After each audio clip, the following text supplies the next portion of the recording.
Perhatian kepada penganggur dan pesara. Berikut adalah mesej untuk setiap penganggur dan juga pesara, iaitu pelanggan saya yang perlukan untuk menjana pendapatan tetapi tidak tahu ingin mula dari mana dan bagaimana nak mulakan perusahaan sendiri. Hai, nama saya Lee Sok Ping dan ini adalah kebenaran yang anda perlu tahu tentang perusahaan tanaman cendawan. Malah ini adalah masalah yang terbesar anda hadapi sekarang. Halangan utama yang anda perlu hadapi adalah berani mengambil risiko.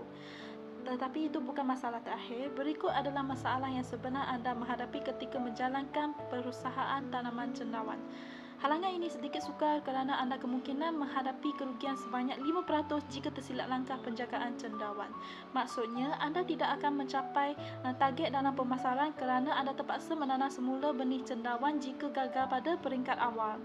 Dan yang paling teruk sekali, banyak penganggur dan juga pesara tidak dapat melepasi idea bahawa menjalankan syarikat tanaman cendawan perlukan tahap kesabaran yang tinggi.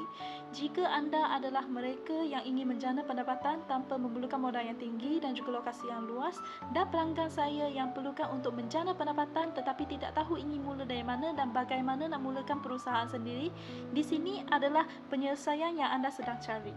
Memperkenalkan buku tentang perusahaan tanaman cendawan. Buku tentang perusahaan tanaman cendawan ini akan membantu anda untuk mendapatkan hasil yang agak lumayan dan juga dapat menjalankan perniagaan walaupun tempat atau lokasi untuk beroperasi itu terhad, dapat menjalankan perniagaan ini tanpa modal yang besar, dapat mengisi masa lapang terutamanya pesara, dapat menjana pendapatan sampingan dan banyak lagi. Dan yang terbaik daripada semua, anda akan mula melihat hasil dengan buku tentang perusahaan tanaman cendawan ini dalam masa 3 bulan ke atas sahaja, yang bernilai RM10. Jadi sekali lagi, jika anda adalah mereka yang ingin menjana pendapatan tanpa memerlukan modal yang tinggi dan juga lokasi yang luas, fahamilah perkara berikut. Yang pertama adalah perusahaan tanaman cendawan boleh dilakukan walaupun tiada pengalaman. Perusahaan ini boleh dilakukan kerana tiada memerlukan tempat yang luas. Perusahaan ini meningkatkan pendapatan dengan meluaskan lagi cabang perniagaan anda.